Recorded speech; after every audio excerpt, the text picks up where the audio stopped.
Welcome to our service today. I'm Reverend Sue Browning, and I am the minister who's honored to serve both the Unitarian Universalists of the Chester River and the Unitarian Universalist Fellowship at Easton. And it is good.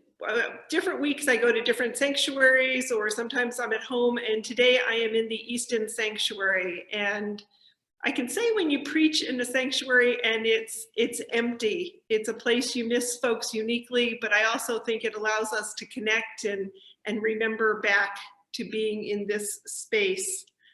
I want to give a shout out to everyone who helped create today's service, particularly our musicians. We had help with editing, but I also want to thank everybody who's keeping the congregations going during the week. It was lovely. I drove into the parking lot today and we have a new wayside pulpit that says fight hate, seek justice. It's just lovely. Thanks to Chris for that. And for the many ways that people contribute through the cereal drives and different ways to keep the congregation moving. If you're checking us out, we're glad you're here. Check it out on the website, email us, be sure to get on the newsletter distributions. And there will be a coffee hour following our service. So our theme this month has been beloved community. We have been talking about all the different ways that we make inclusion happen. We talked about the ages and stages of life. We've talked, different congregations have done different versions, but there was a service in Easter on gender identity. We've talked throughout the year on race and ethnicity. What does it mean to truly welcome all, not just into our space, but into broader society, and to know that all means all? So today we're going to talk a little bit about those we disagree with, maybe even strongly disagree with, folks we may even label as our enemy. We're going to ask the question, are there qualifications for entry into beloved community? If all does mean all, is anyone excluded? And then we're going to try to answer that honestly together. I don't think it's an easy question. So I invite us to worship now, to bring your open hearts, your open minds, as we consider the full breadth of love, the power of love, and the real challenges of love. Welcome. Our chalice lighting this morning are words by the Reverend J. Abernathy. We affirm that love is our greatest purpose. Accepting one another is the truest form of faithful living. The search for truth is our constant star. In our chalice lightings, we pledge our hearts, minds, and hands to challenge injustice with courage, to find hope in times of fear, and to live into our Unitarian Universalist values every day as we together create beloved community. Light the chalice in love.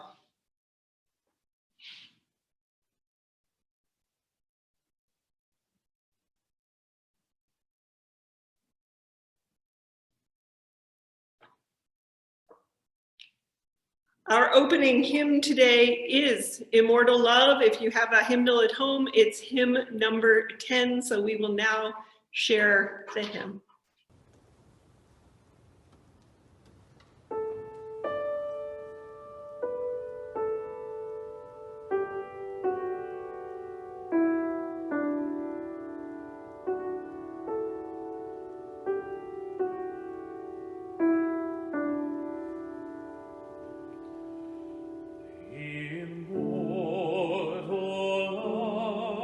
Forever full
Beautiful music.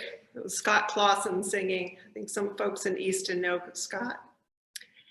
So our Thoughts for All Ages today really is aimed at those of us that maybe are above 8, but I think our youngest ones can understand this too. I found a reading, and it's sort of a reading and a prayer by 2 of my colleagues. One is the Reverend Megan Foley, and the other is Reverend Teresa Soto. And they wrote something that frankly sums up pretty much everything I have to say today. I hope you don't tune out, but just in case, here's the message. They wrote something that's called All of Us Need All of Us to Make It. I want those words to sink in. It's going to be sort of a responsive reading today. Say those quietly. Think about those. All of us need all of us to make it. So my friends, they wrote this back when they were thinking a lot about the Black Lives Matter movement. It was written back in a time when they were just so aware of how people were being treated unfairly. And they wanted to remind us that we don't have a problem for one group or another. These systemic problems are all of our problems. So as you center Black lives, as you center any place you think of the other, and I will cue you when it's time to say, all of us need all of us to make it. You will be on mute, so it won't be too chaotic here. In a world where some of us are targeted for struggle and brutality, where others of us benefit and flourish, we pray. All of us need all of us to make it. In a world where powerful people of ill will and indifference make us fearful for the safety of our futures, we pray. All of us need all of us to make it. In the excruciating space that lives between seeing and naming and hearing and changing, we pray. All of us need all of us to make it.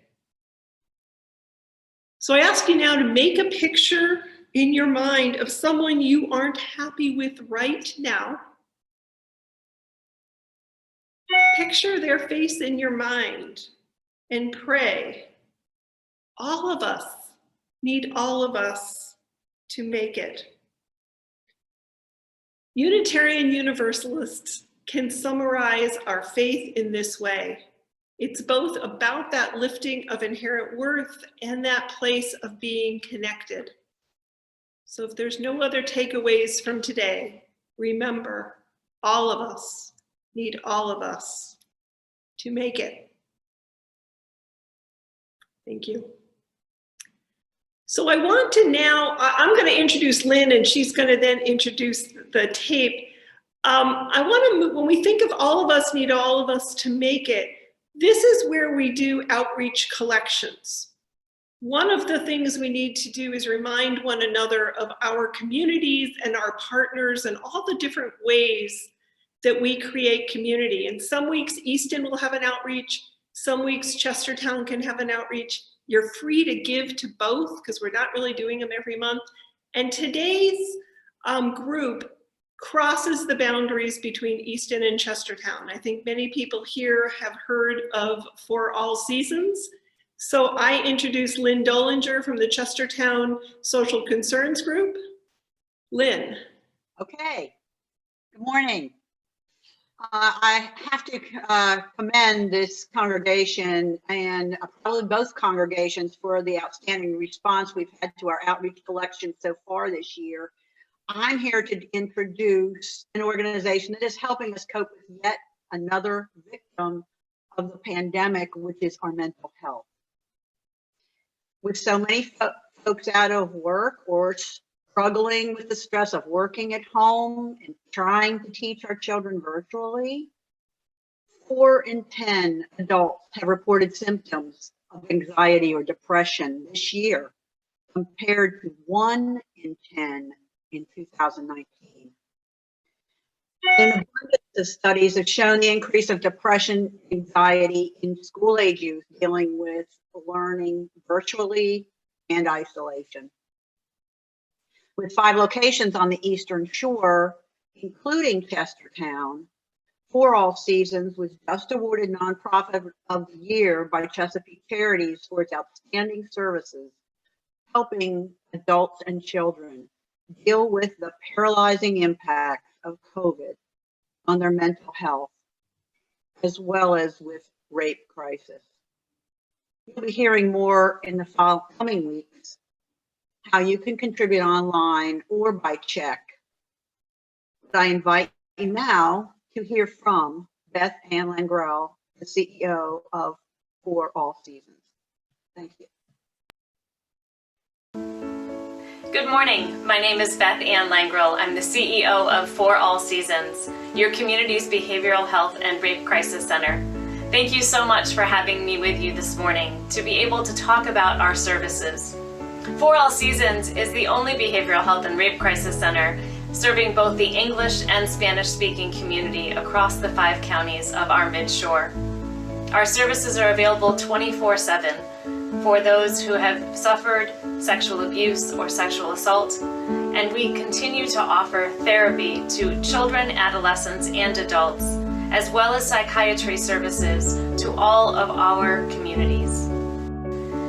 All of the money that's raised this morning will help ensure our underinsured and uninsured populations can receive services regardless of ability to pay.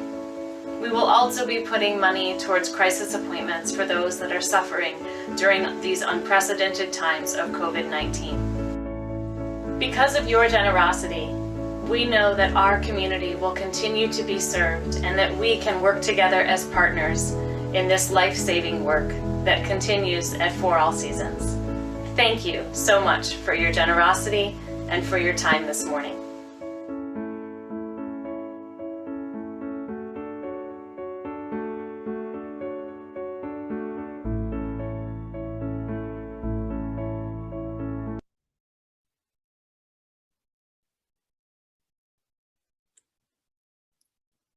So I think I can speak for Lynn. I think we can go back to me at this point. I think we're good. Any contributions we make, each congregation has been doing outreach collections, and the generosity is incredibly impressive. So check out the donate button on the website or send a check to UUCR and make sure it's marked For All Seasons, and it will take a couple weeks. One of the things we've learned in pandemics with outreach collections is to give them a little time so folks can catch up. And so I ask you to pass the word and to give generously to those who need these services. Thank you. I invite us now. Is there, just let me check there. Is there anybody else on today that had something on For All Seasons? Lynn, that was it for today, right? Yeah, we're good. Okay. I invite us all now. We've done one prayer with the children. We've had the sense of opening spirits and hearts. I invite us now into our time of meditation and reflection. I come with the message of what it is we do for those we disagree with, we struggle with. Spirit of life, spirit of love, come knowing that we miss the mark. We come knowing we miss the mark sometimes. We come to this moment knowing that, reminded that we need to forgive others and that we need to be forgiven at times. Reflect now on our times of struggle, our places of disagreement. We come with that in a time of deep challenge. We know we face challenges, as do our neighbors. Give us the courage to hold the world together, because all of us need all of us. How do we hold the realities of the world? Give us the energy to trust ourselves in doing that hard work. And two, Spirit of life and love, know that we come with hopeful hearts. Know that we come having experienced points of joy and beauty all around us. We come as witnesses to kindness around, to compassion. May we trust that our own hearts knowing of joy and acceptance, beauty and compassion will help us see the world and envision what is possible. We come and hold all of this together in virtual community in the ways we do this year. Amen and blessed be. Now is the time in our service. We'll take me off spotlight in just a moment. We build our community by knowing what's going on in one another's lives. Joys and sorrows, joys and concerns, acknowledgements of the heart. We label this in many ways. Our focus is to stay connected and to share our strength, to share our experiences in the world. I'm going to light the first candle, as we have done now for a year, just about a year, for all the ways the COVID virus has affected our lives. We hold in special reverence the knowing of 500,000 and more lives lost in our country and many more worldwide. We imagine the ripples, all those who have dealt with loss, the sadness of folks not having visitors with them on these times of struggle. For all the essential workers, the researchers, all the online computer techs trying to figure out vaccine systems. For all that the pandemic has meant for us this year, we light our first candle.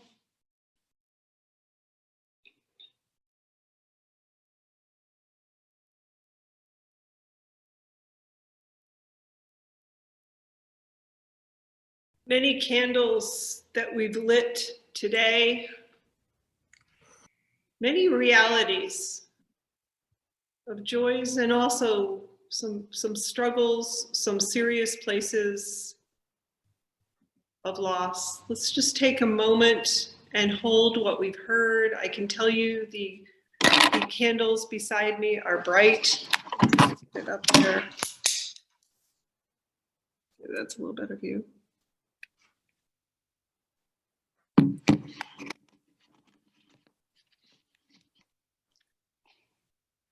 We build community as we share. Amen.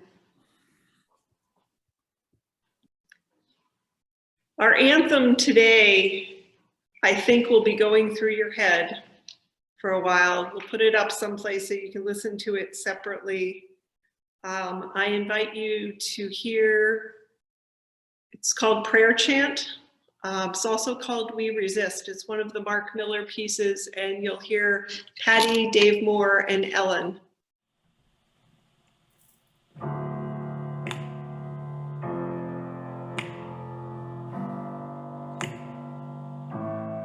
We resist, we refuse to let hatred in. We rise up, we won't back down. We're in this till the end. We resist, we refuse to let hatred in. We rise up, we won't back down. We're in this till the end. Pray for your enemies. Welcome the stranger. Show love to your neighbor. We're in this till the end. We resist. Pray for your enemies. Welcome the stranger.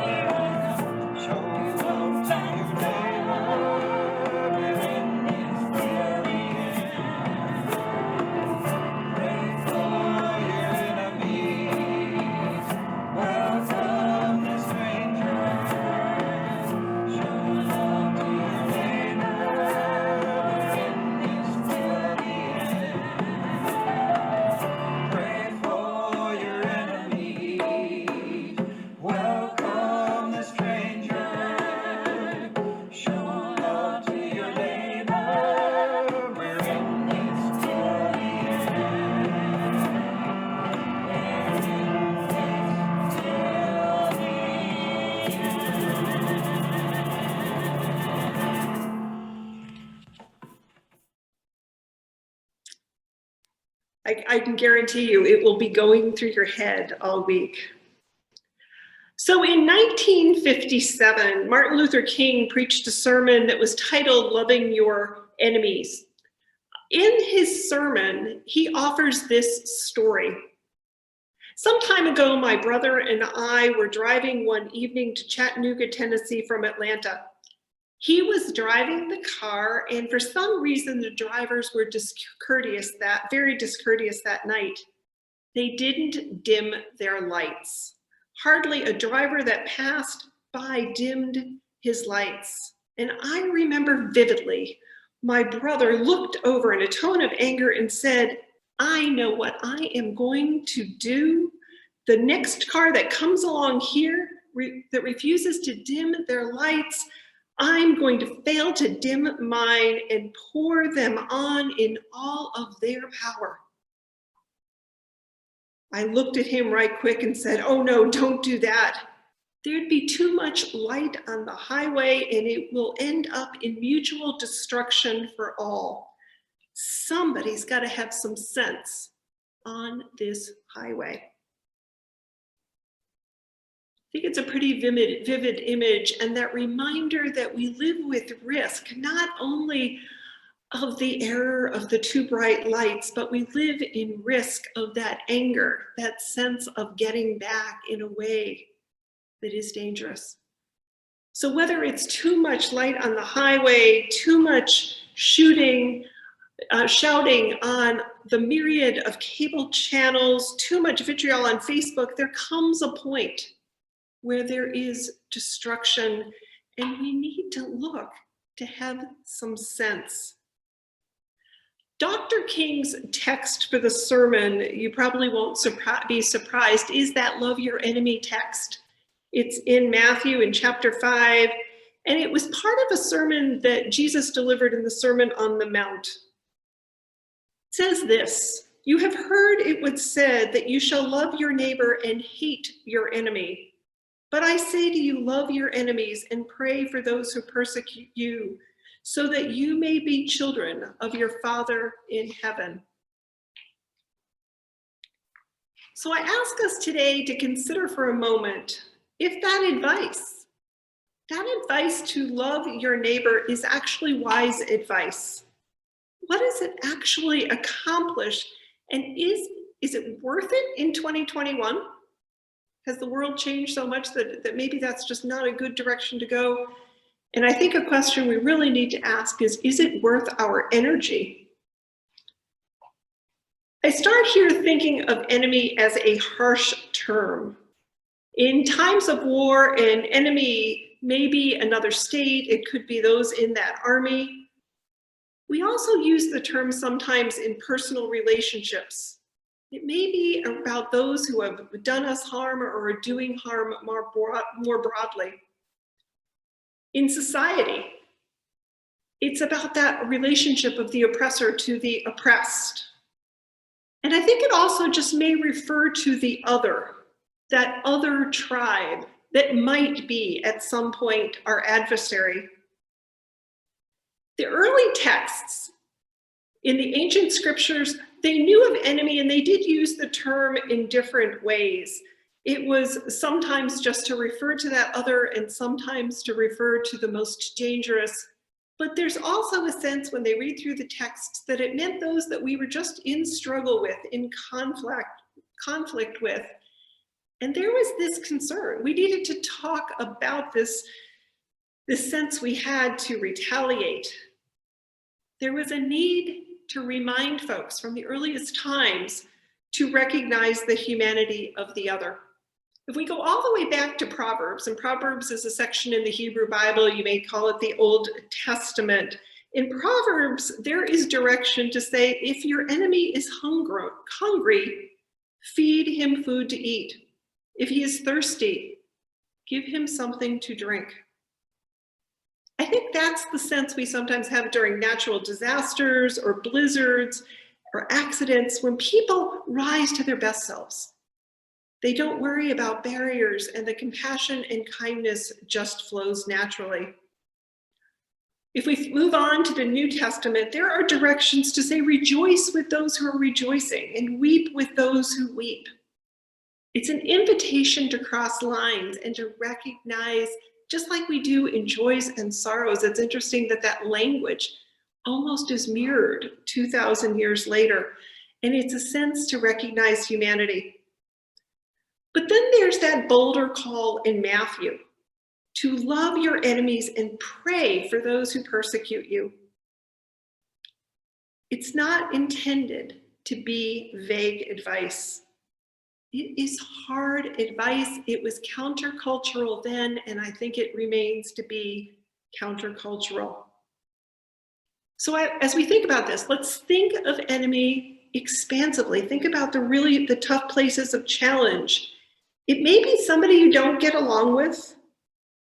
Maybe it's picturing someone who has oppressed you, or you know who oppresses others.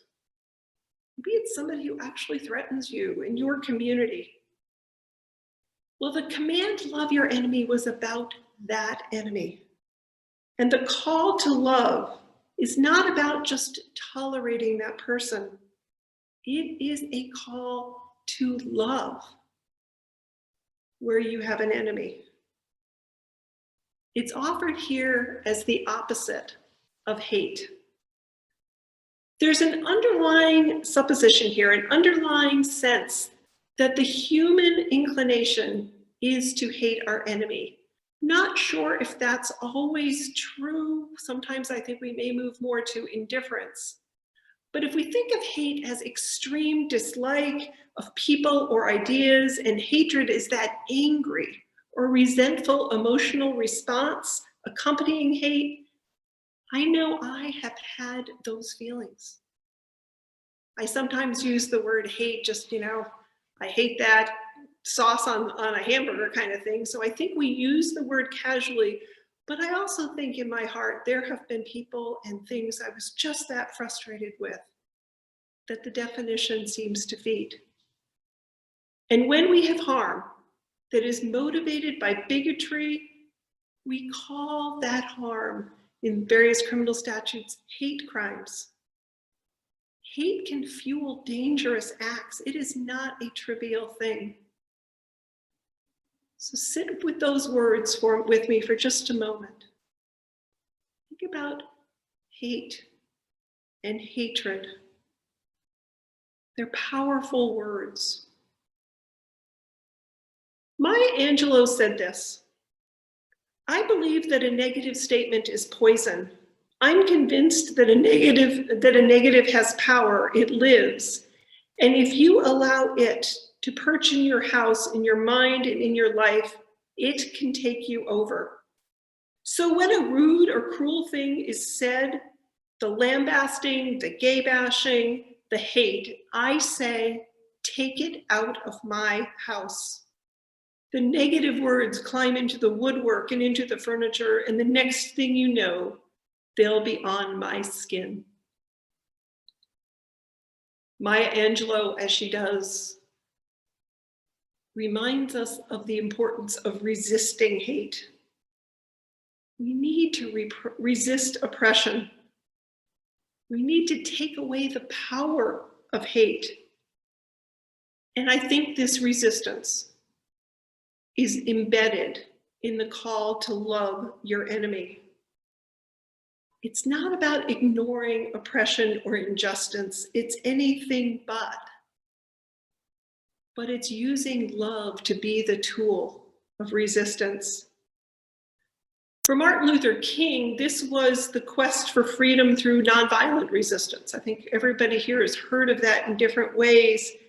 And he says, we can ignore it, we can go to battle, or we can have a thoughtful nonviolent resistance where no individual or group has to submit to any wrong. But we also don't need to submit to violence. So those words we heard in Mark Miller's hymn earlier, offered by Ellen, Dave, and Patty, we resist, we refuse to let hatred in. We rise up, we won't look back, We're in this till the end. Pray for your enemies. Welcome the stranger. Show love to your neighbor. We're in this till the end. I think the message is to remember that if we let hate take over in our heart, there is a spiral. Hate brings more hate, and it's virtually impossible to stop. Love is needed. At least that's what's proposed by Love Your Enemy. But I want to talk a bit about what kind of love that is. What does that love look like? I want to start with what it's not. This is not about affection or even having a good feeling. It's not about romantic love or sort of a reciprocal love, a friendship, a mutuality. There's lots of ways love gets defined by the philosophers. This is not necessarily that kind of love. It's not about like and an emotional feeling. The love we're talking about here, you may have heard it called agape love. It's in the Greek terminology, but it is an unconditional love. A love where the concept of being loved back is just not part of the arrangement. The love in Love Your Enemy is offered in honor of the inherent worth and dignity of the other. It's not a love that needs to be earned, and it's not a love that can ever be suspended or lost. So it's something a little bit different, and there's space for that resistance. It's not necessarily a place to let anything in where people are doing that type of harm. The nature of that love, for some folks, the terminology may resound, it's the way we think sometimes of the way God can love us. It's a love for all, sometimes especially for those who are the most unlovable, seeking nothing in return. It does require commitment. So it's an aspiration. It's a call to be all in when we make the statements about inclusion. Here's the other challenge that the Bible shares with us. In Romans, it notes that this is to be a love without hypocrisy. You are to abhor what is evil, cling to what is good, but it's not an invitation to fake it. It's an invitation to commit to honoring the worth of all. As I said, when we think about this year, we've had cases where things, in my view, rise to evil. We've had the death of George Floyd and many, many other losses of people of color through things that are just horrendous. The year included a presidential election. It included post-election disputes, attack on our Capitol. Beyond our borders, we know there are challenges in immigrant communities. We know there are places of refugee. There are policies that are both difficult to figure out and also simple in how one needs to recognize the humanity of one another. And we've been navigating a virus, something we had barely heard of a year ago today, and we've had to trust others with masks, and we've had to learn what it means to have vaccine lines and not have full control of which line we're in and how this is going to work out. I go through this list, and I think the term enemy in some of those cases might fit, it might not be the right term, but there are many places our lives have been determined by who is us and who is them. Maybe the command we can recast for today and think of it as, what does it take to love them? To remember the goal is to have no us and them, and yet we often refer to what we don't like and where we're struggling, thinking of them. So think about that chasm whether it's between us and enemy, us and them, where do we start? How do we start closing that gap? So I want to almost assign as homework Martin Luther King's sermon, Love of Your Enemies. It's so easy to quote from. He takes us here to start with a mirror, to start with self-examination. And before we figure out the wrongs of others, before we do so, we need to check our own house. We need to check our own biases and judgments. We need to wonder, what is our part of the problem? Whatever it is. He then asks us to look at the good in the other, to find something, whatever it is, somewhere, somehow, what in their characters, what in their actions, what is the something that might be good, that might help you see just a little bit differently. And then, stretching further, can you understand their perspective? Not agree with it, not even come close maybe, but can you understand their assumptions well enough to understand where they are coming from and to imagine that? My guess is after you do these first steps, you soften just a little. There'll still be a gap, but it's in doing that work that we are changed. It is, in fact, a form of prayer. Hopefully our anger, our response is lessened just a little bit.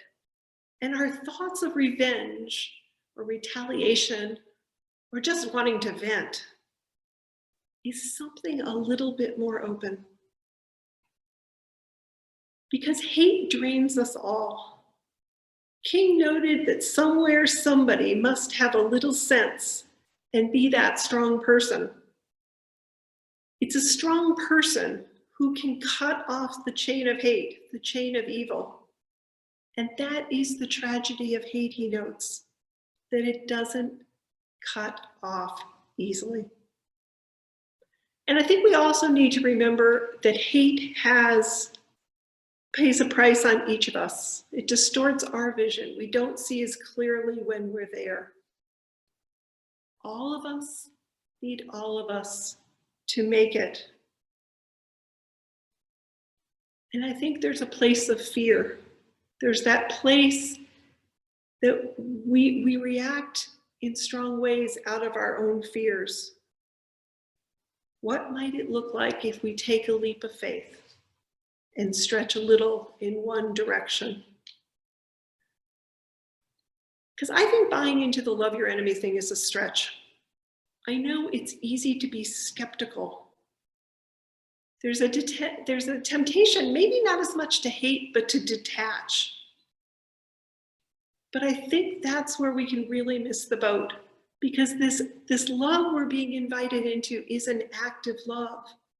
When we detach, we're saying that we don't all need one another to make it. So what if this just worked? What if we can all imagine together that we look in the mirror, we do our part, we do the good resistance work? What would that world look like? Where everybody was loved, where everyone's needs were met, and where folks looked out for one another. It's a vision, it's something way out there. And it's not a place where all agree, but there's a continual work to keep everybody in the circle. There is no outside the circle, because that is beloved community. Beloved community is not a cozy place of like-minded folks. Beloved community can't be anything other than a fully inclusive place, and it needs to be a place where all are freed from the bondages of hate. There cannot be an us and them in beloved community. So when we wake tomorrow, there is still going to be injustice there, inequities all around. You'll be changed because you heard the sermon and you're moving forward. But we are called, and we will be called when we wake tomorrow, to witness, to act, to resist. Can we bring more love to the table? Because it matters. Can we do that? Because love builds what hate takes down. Love builds what hate takes down. So my wish for us is that we consider what it means to love them, what it means to stretch the circle of love. May it be so, and blessed be. Our next hymn is familiar to some folks here, maybe new to others, and I think it's important to remember when it was written. It was written by Mark Miller after the shooting at the AME Church in Charleston, South Carolina. And our soloist today is Bożena Lamparska.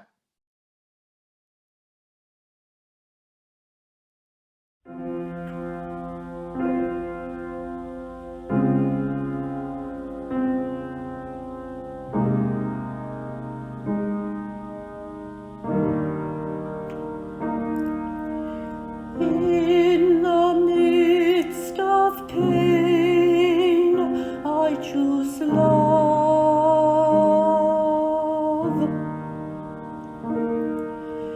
In the midst of pain, I choose love.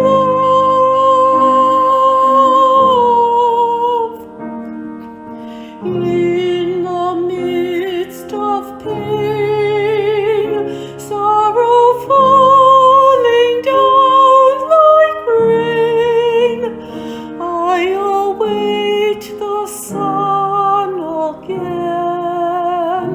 I choose love.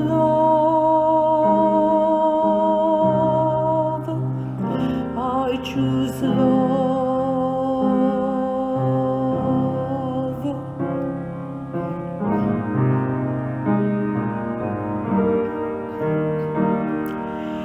In the midst of war, I choose peace.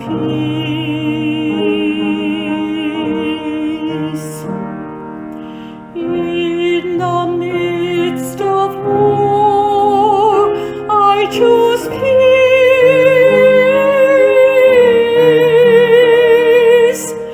In the midst of war, hate and anger keeping score, I will seek the good once more. I choose peace.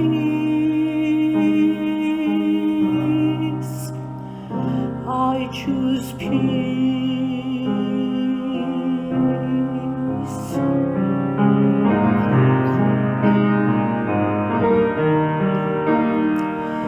When my world falls down, I will rise.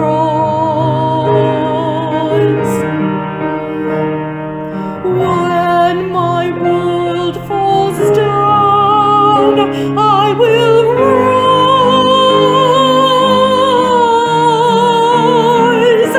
When my world falls down, explanations can't be found. I will climb to holy ground. I will rise. I will rise.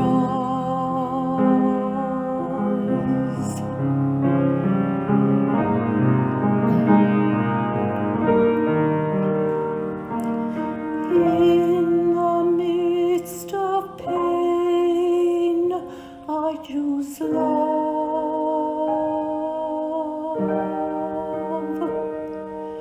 In the midst of pain, I choose love.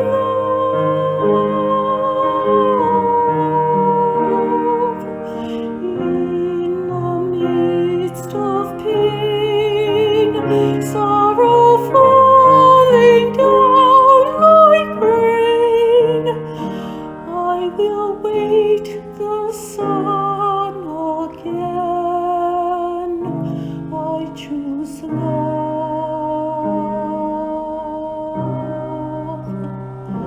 I choose love.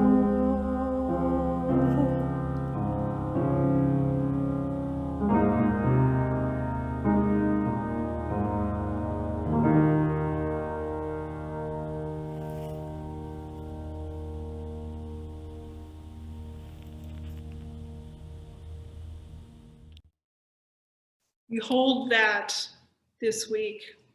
We have a very brief time for announcements. I had a meeting this week with some of the Chestertown worship team, and we were talking about what can we do that we could package announcements in 1 minute per congregation or not. So we'll challenge any of our speakers today to just give us a couple of highlights from each congregation, and to encourage folks to read the newsletters. But it is important in these times that we know what's going on. So Christina Drostin has a couple quick announcements. Yes, for UUFE, our weekly newsletter, I want to thank Bożena Lamparska for your hours and hours of weekly commitment to the newsletter you've created for us this past year. Bożena is going to step aside from that role, so we welcome other volunteers who would like to help out with that. We're forming a new team for the newsletter. We also have a group, although a small group, who is working very hard on our stewardship campaign. So if there is anybody who would like to help out with writing or other aspects of that, Jane Terraby, Mary Dunleavy, and Dick Dowdy would welcome the additional help. Thank you to those three for doing what you are. Thank you, Christina. Anybody from Chestertown? If not, I can sort of run through a couple of highlights. For Chestertown, stewardship, it's going on. It is going really well. Please make sure your pledges are in if they're not in yet. A significant gratitude to Kim Agee for heading the book discussion this week. A lot I learned on Indigenous folks, and I think it's just those small groups that keep meeting and asking deep and hard questions. And don't forget the outreach collection. Please give generously. So we extinguish our chalice today with words from Rebecca Savage. We have gathered under the banner of shared faith. We are born of a welcoming grace that extends and receives love. We are touched by the ways we have fallen short and by those we strive to be. And here we are reborn, forged with a greater courage. Let us move from this place, from this time together, encouraged and refreshed for the journey ahead. Go in peace, go in love, go knowing love surrounds you wherever you may go. And after, we have a very short postlude by Philip Dutton, and after that, the service will turn into coffee hour. So I extinguish the chalice, and it is wonderful to have been together today. Please step forward if you have ideas for the congregations. We are holding one another in this greater love during a challenging year. Blessings.